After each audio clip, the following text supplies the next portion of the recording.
Hey, English learners, are you making grammar mistakes without realizing it? Today, we are busting 12 of the most common grammar slip ups with corrections, fun examples, and even a quiz at the end. So, stay tuned.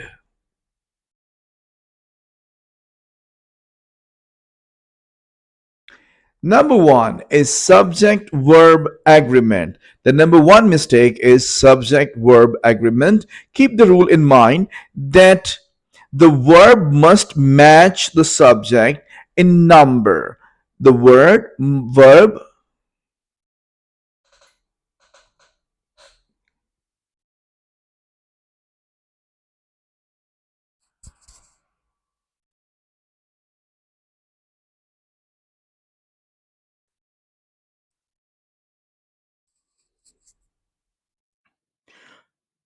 12 common English language mistakes is today's topic.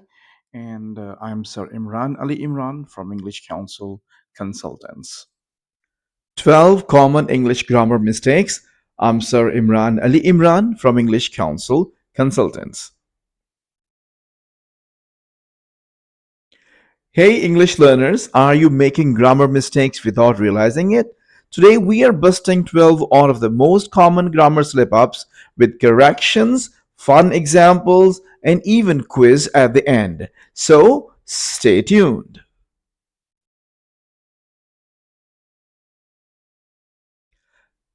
Number one mistake is subject verb agreement.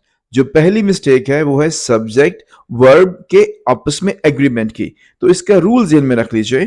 The verb must match the subject in number. जो verb होगा वो जरूर match करेगा subject के साथ उसके number में. वो सिंगुलर हो सकता है, प्लूरल हो सकता है. अब एग्जाम्पल देखते हैं. नंबर वन, जो कि रॉन्ग सेंटेंस हम पहले बोलेंगे. She have two brothers. She have two brothers. अब इसका करेक्ट सेंटेंस है she has two brothers. अब she के साथ have नहीं लगता, इसके साथ लगता है has. Number two, the dogs runs outside. The dogs runs outside. It's wrong.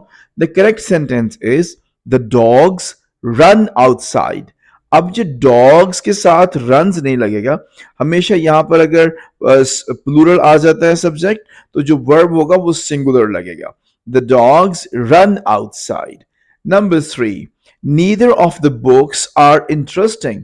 ये बहुत मुश्किल होता है बच्चों के लिए इस तरह का नीदर और ईदर के जो स्ट्रक्चर्स हैं उनको सही करना. तो neither of the books are interesting. So इसका सही है neither of the books is interesting. ये बात यहां पे हमें सोचनी होगी कि नीदर का मतलब होता है कोई एक. तो कोई एक के लिहाज से हमने इज लगा दिया. Number four, there is many students here. There is many students here. ये एक मिस्टेक है. इसको सही करके जब हम लिखेंगे तो बनेगा देयर आर. देयर के साथ इज नहीं आता, देयर के साथ अब लिखते हैं are. There are many students here. Next चलते हैं number five. Everyone know the truth. Everyone know the truth. इसकी बजाय जो करेक्शन होगी everyone knows the truth. यहां पर याद रखिए कि सिंगुलर के साथ जो वर्ब है उसमें एस लगता है. चलते हैं नेक्स्ट की तरफ. तो जो नेक्स्ट मिस्टेक बच्चे अक्सर करते हैं वो है incorrect use of tenses. Tenses का यूज ही करेक्ट नहीं करते, तो वो है इनकरेक्ट यूज ऑफ टेंसेस. इसका रूल देख लीजिए please. Match the correct tense to time reference. Time reference के साथ मैच करते हुए बच्चे अक्सर प्रॉब्लम करते हैं. तो नंबर वन की तरफ हम चलते हैं. I go to the park yesterday. I go to the park yesterday. Yesterday तो गुजरा हुआ कल है और आप आई कहते हैं और गो कह रहे हैं. तो यस्टरडे के लिहाज से यहां पे वर्ब लगेगा. For example that will be I went to the park yesterday. This is the proper sentence. Next example की तरफ चलते हैं. Example number two. She was cooking when I come in. She was cooking. ये अब पहला जो हिस्सा है इसका रॉन्ग का जो बच्चे अक्सर गलत कर देते हैं. शी वॉज कुकिंग ये पास्ट में है. व्हेन आई कम इन जब मैं आता हूं. तो अब ये है प्रेजेंट और ये है पास्ट, तो ये जो फिक्रे जुड़ के बनते हैं ये रॉन्ग हो गए। एग्जैक्ट और सही इसकी डेफिनेशन ये होगी, she was cooking when I came in. काम की सेकंड फॉर्म अगर शुरू में पास्ट है तो जो सेकंड सेंटेंस है वो भी पास्ट में ही जाएगा। Number 3, if I was rich I will buy a car. अब यहां पर वॉज लगा दिया, यहां पर आपने विल लगा दिया, ये तो गलती होगी। इसको किस लिहाज से करेंगे? इफ आई वर रिच, अगर मैं अमीर होता, I would buy a car, तो मैं कार खरीदता। अगर फ्यूचर में भी लेके जाना चाहें तो आप ये कह सकते हैं, अगर मैं अमीर हूंगा तो मैं कार खरीदूंगा। नंबर 4, जो रॉन्ग एग्जाम्पल है वो है, I seen him last week. I seen him last week, so इसकी बजाय एग्जैक्ट है I saw him last week. अब पास्ट इंडेफिनिट अगर आपने लिखना है तो सीन तो थर्ड फॉर्म है, तो थर्ड फॉर्म नहीं लगाते, हमें यहां पर सेकंड फॉर्म लगानी होती है, that is saw. So I saw him last week. Next जो रॉन्ग एग्जांपल है आपके लिए, that is he don't like pizza. He don't like pizza. अब इसको एग्जैक्ट अब लिखेंगे, ही डजंट लाइक पिज्जा, वो पिज्जा को पसंद नहीं करता। ही के साथ डोंट और ये वाला स्ट्रक्चर नहीं लगाते, और ही के साथ तो डज आता है, तो this was the correct sentence.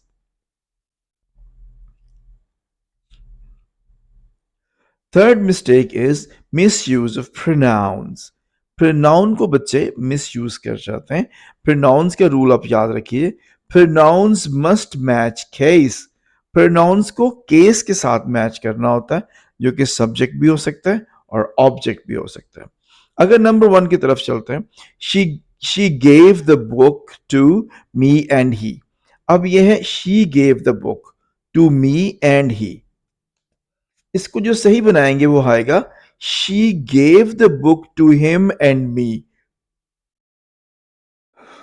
Gave के बाद हम हिम से स्टार्ट करेंगे। She gave the book to him and me. Next की तरफ चलते हैं। Number 2, between you and I this is secret. अब यू एंड आई का स्ट्रक्चर कैसे आप यूज करते हैं? ये होगा बिटवीन यू एंड मी, यानी आई नहीं होता, मी लगाते हैं। Between you and me this is secret. Number 3, me and my friend, मैं और मेरा दोस्त वेंट शॉपिंग, शॉपिंग के लिए गए। अब इसको सही लिखेंगे, my friend and I went to shopping, मेरा दोस्त और मैं गए थे शॉपिंग। तो ये these are very important structures. Number 4, it is her who won the prize. It is her who won the prize की जगह हम करेंगे, it is she who won the prize.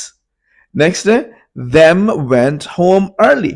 अब them went home early तो बिल्कुल wrong structure है, इसकी जगह हमें लिखना होगा they went home early।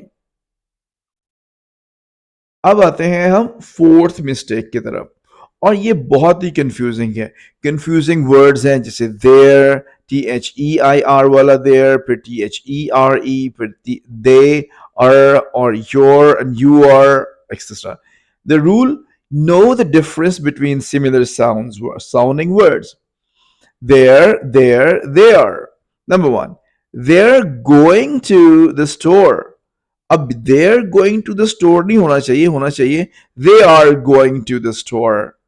अब you, your और your, अब your book is on the table, इसकी बजाय हम ऐसे लिखेंगे, your book is on the table। ये असल में यू आर है और ये है योर। इट्स और इट्स, ये दोनों को जरा समझने की ट्राई कीजिएगा। The cat loves it's a toy. The cat loves it's toy, इसकी बजाय होना चाहिए the cat loves it's toy. अब यहां पर इट्स टॉय का जो स्ट्रक्चर है वो रॉन्ग है। इट्स टॉय का मतलब है कैट का toy. Number 4, two, two, two, TOO2, TO2 or TWO2। Number 1, I have 2 apples। अब ये 2 कौन सा लगा दिया, इसकी जगह होना चाहिए I have 2 apples, TWO 2 apples। Should have और shouldn't of का स्ट्रक्चर आप खुद भी पढ़ सकते हैं।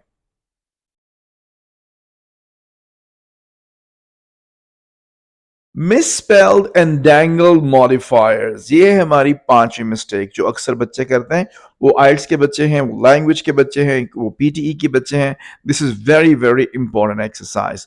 नंबर वन रूल है make sure the subject is clear.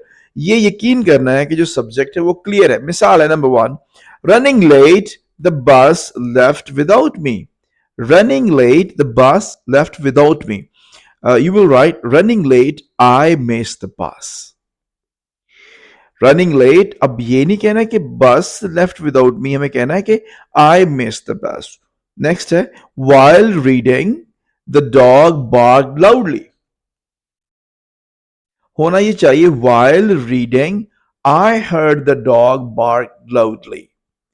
I heard the dog bark loudly.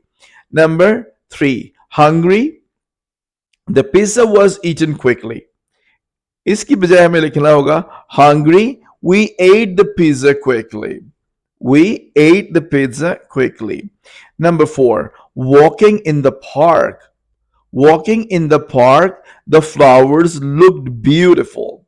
इसका जो सही होगा वो ये होगा walking in the park, I saw the beautiful flowers. अब ये तो कोई स्ट्रक्चर नहीं है। अक्सर आइल्स के बच्चे इस तरह का टूटा फूटा स्ट्रक्चर लिख देते हैं। वो इंप्रेस करना चाहते हैं एग्जामिनर को और डिप्रेस हो जाता है सारे का सारा काम। तो हमें कोशिश करनी है कि हम किस तरह से बेहतर स्ट्रक्चर बना सकें। Number 5, after finishing lunch the dishes were washed. After finishing lunch the dishes were washed. होना ये चाहिए after finishing lunch I wash the dishes. Next जो मिस्टेक है उसकी तरफ चलते हैं। That is mistake number 6 apostrophe errors. Apostrophe के एरर्स बहुत से हो जाते हैं बच्चों से। इसका हम रूल देखते हैं। यूज अपॉस्ट्रॉफीज फॉर कॉन्ट्रैक्शंस और पोजेशंस नॉट प्लूरल। अपॉस्ट्रॉफी को आप यूज करेंगे कॉन्ट्रैक्शंस के लिए और पोजेशंस के लिए, प्लूरल के लिए नहीं यूज करेंगे। यानी या तो आप उसकी कॉन्ट्रैक्शन बनाएंगे या पोजेशन। मिसाल इसकी देख लीजिए। Number 1, the apples are fresh.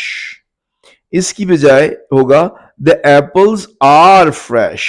अब अपॉस्ट्रॉफी एस का मतलब यहां पे प्लूरल नहीं है, प्लूरल और तरह से प्लूरल बनता है। Number 2, it's leg is hurt. It's leg is hurt. इसकी बजाय its leg is hurt. It's ये वाला जो अपॉस्ट्रॉफी वाला एस है तो इसकी लेग टूटी हुई है या इसकी लेग में तकलीफ है की बजाय इट्स लेग इज हर्ट आएगा।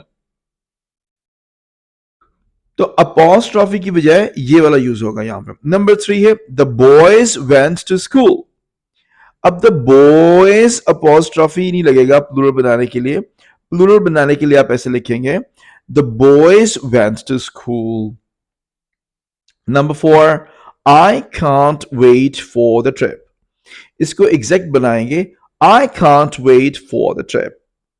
Number 5, James' book is on the table.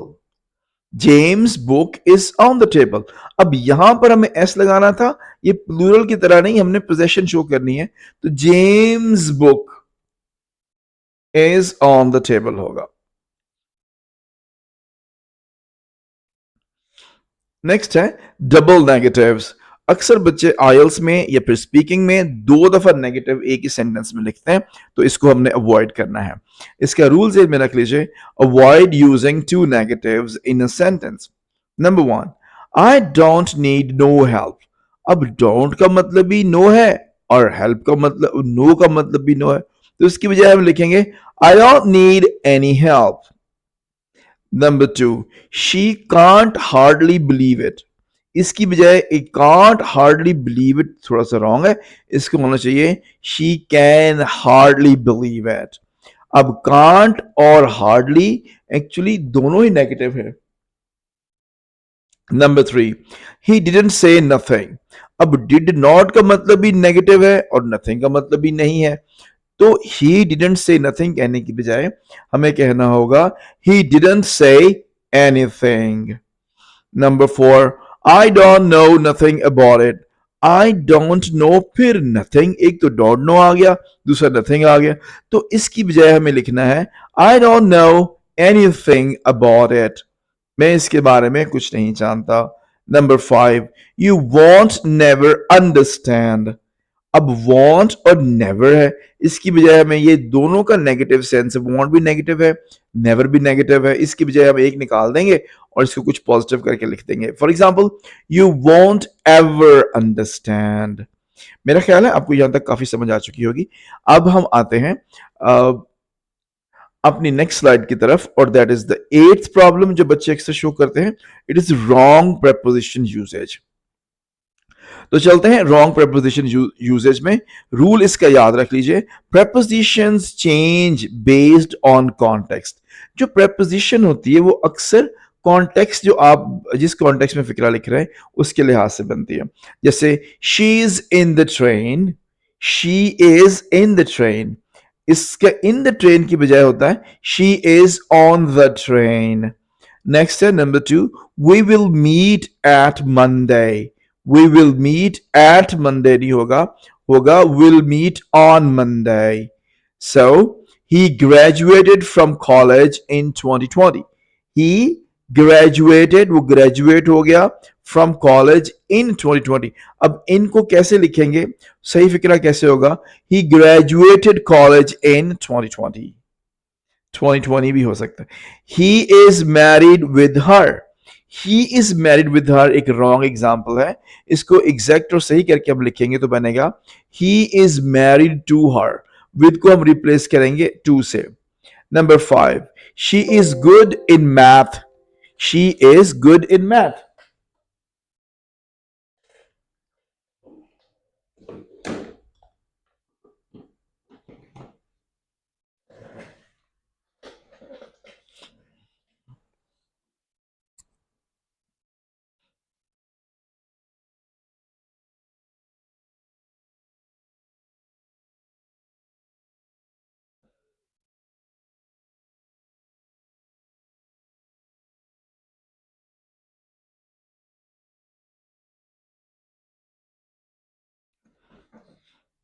तो अब हम तो अब हम आते हैं स्लाइड नंबर 8 की तरफ। यह है रॉन्ग प्रपोजिशन यूजेज। बच्चे अक्सर रॉन्ग प्रपोजिशन यूज कर देते हैं, मगर इसका रूल ज़हन में रखेंगे तो हमें हमारे लिए आसानी हो जाएगी। रूल इसका यह है कि propositions change based on context. जो प्रपोजिशंस होती हैं वो कॉन्टेक्स्ट के ऊपर बेस करके चेंज होती हैं। अब इसकी तरफ चलिए, she is in the train, she is in the train wrong होगा, सही होगा she is on the train. अब नंबर 2 की तरफ चलते हैं, we will meet at Monday. At Monday की बजाय हम लिखेंगे will meet on Monday. Next है, he graduated from college in 2020। He graduated from college in 2020। From हमें निकालना होगा, हम सिंपल लिखेंगे सीधा करके, वो होगा he graduated college in 2020। Next, number 4. He is married with her. He is married with her wrong है, इसकी बजाय हम लिखेंगे he is married to her. He is married to her. Number 5 है, she is good in math. She is good in math की बजाय हम लिखेंगे she is good at math. She is good at math. अब चलते हैं हम next slide की तरफ, and in the next slide you can see number 9 problem जो बच्चे अक्सर फील करते हैं, that is improper use of comparatives. जो कंपैरेटिव्स हैं वो प्रॉपर यूज नहीं कर पाते। इसका रूल आपको मैं बताता चलूं, use correct form of comparatives. Comparatives की करेक्ट फॉर्म यूज करनी। कंपैरेटिव्स क्या होते हैं आपको यहां पर अंदाजा भी होता चला जाएगा। नंबर 1, ये रॉन्ग पहले एग्जांपल है, इसको फिर हम सही करेंगे। She is more taller than me. अब यहां पर अब देखिए मोर भी है और टॉलर भी है, ये दोनों ही कंपेयर कर रहे हैं, तो ये रॉन्ग हो जाएगा। होगा ये she is taller than me, she is taller than me. Number 2, this car is most faster. अब मोस्ट और फास्टर आ गया, अब ये दोनों ही एक ही चीज को कंपेयर कर रहे हैं, तो इसकी बजाय हम लिखेंगे this car is the fastest. Fastest. Number 3 example है, पहले wrong, I am more happier today. I am more happier. अब happier भी कंपैरेटिव की डिग्री है और more भी कंपेयर कर रहे हैं, तो ये दोनों इकट्ठे आके रॉन्ग हो गए हैं. हमें इसकी जगह लिखना है I am happier today. Number 4, this is the bestest movie. भाई bestest क्या होता है? इसकी बजाय आएगा this is the best movie. अब number 5, my house is more bigger. ये है रॉन्ग एग्जाम्पल. अगर आप लिख दें कि माई हाउस इज मोर बिगर, तो ये रॉन्ग है. इसकी जगह आप लिखोगे माई हाउस इज बिगर. तो ये थे इम्प्रॉपर यूज ऑफ कंपैरेटिव्स. जो नेक्स्ट स्लाइड हमारे सामने आने वाली है, इसमें हम देखेंगे इनकरेक्ट वर्ड ऑर्डर्स, के वर्ड ऑर्डर्स इनकरेक्ट हैं. अब आते हैं प्रॉब्लम नंबर 10 की तरफ. बच्चे इनकरेक्ट वर्ड ऑर्डर लिख देते हैं. मोस्टली प्रॉब्लम होती है, यानी सेंटेंस स्ट्रक्चर्स की एरर्स जब वो सामने आती हैं. इसका रूल आप ज़हन में रख लीजिएगा कि जो वर्ड ऑर्डर है अफेक्ट्स मीनिंग. अल्फाज की तरतीब मीनिंग पे बहुत असर डालती है, चेंज कर देती है. Always structure sentences correctly. हमेशा आपने स्ट्रक्चर जो सेंटेंसेस के वो करेक्ट बताने, वरना बिल्कुल मीनिंग चेंज हो जाएगा. नंबर 1, पहले हम रॉन्ग सेंटेंस आपको बताते हैं. ये एग्जांपल है. I yesterday went to the market. कल I yesterday went to the market. इसका एग्जैक्ट फिक्रा जो सही है वो बनता है I went to the market yesterday. Number 2 है she quickly runs always in the morning. She quickly runs always in the morning. इसको जो बिल्कुल सही फिक्रा बनाएंगे वो होगा she always quickly runs in the morning. और नंबर 3 का जो रॉन्ग स्ट्रक्चर है वो है he only not studies but also plays football. इसका एग्जैक्ट बनेगा he not only studies but also plays football. Number 4, he my teacher gave the homework to us yesterday. अब ये स्ट्रक्चर देख लें, अल्फाज इधर उधर फेंके हुए हैं. इसकी जगह पे ये होगा teacher my teacher gave us the homework yesterday. Number 5, quickly she finished her work. सही फिक्रा होगा she finished her work quickly.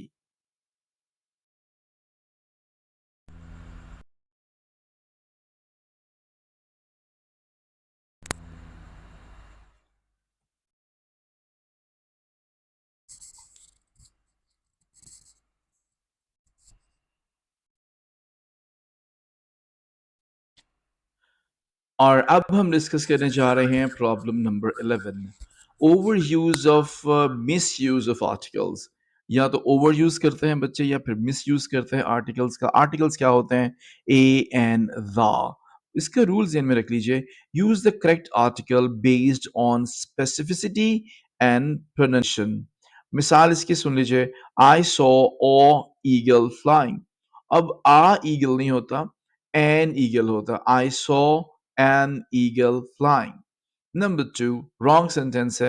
He bought an car. So an car नहीं होता भाई, ये होता है a car. The correct sentence will be he bought a car.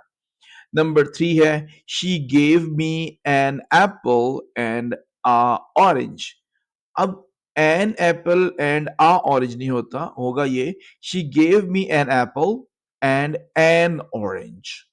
अब number 4 है he is the best player in a team. अब he is the best player in a team की बजाय वो होगा he is the best player in the team. अब यहां पर आ टीम की बजाय द टीम, वही टीम में वो बेस्ट प्लेयर होगा. ये थोड़ा कॉम्प्लेक्स होता है, बच्चों को पढ़ाते हैं हम इसको जो हमारे पास पढ़ रहे होते हैं. Number 5, I need the pen to write. I need the pen to write की जगह आपको लिखना है I need a pen to write. दा बताएगा कि कोई ऐसा पेन जिसका पहले जिक्र हो चुका है, तो वो तो हमारे पास है नहीं, तो हमने आ पेन लिखना है.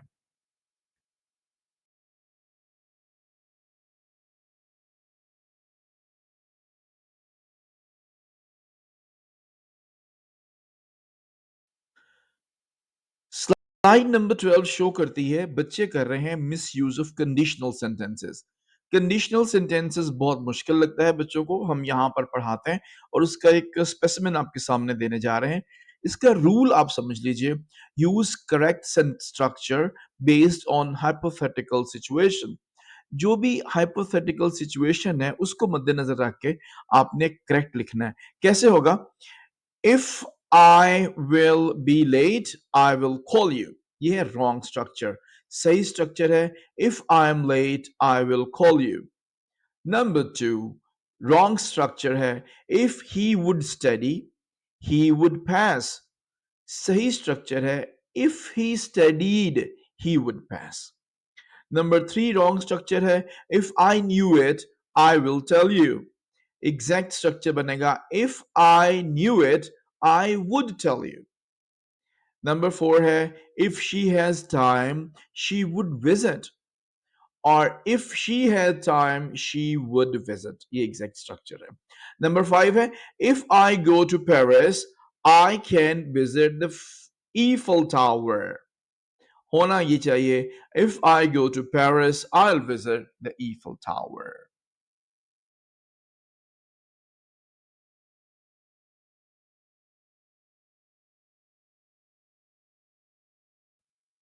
तो ये है एक रिकैप टाइम और क्विज टाइम, इसे आप समझ लीजिए। Write the correct sentence in the comments, comments में आपने करेक्ट सेंटेंस लिखने हैं। जैसे शी डोंट लाइक आइसक्रीम, इसको फिक्स करें। They are car is very fast, इसको फिक्स करें। If I was taller I will play basketball.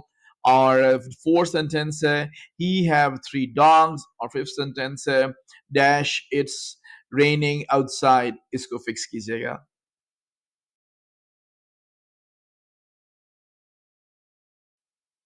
और हमारा कहना है कि please keep learning. Comment below with your answers. Also, don't forget to like, subscribe, and turn on notification for more English lessons. See you next time.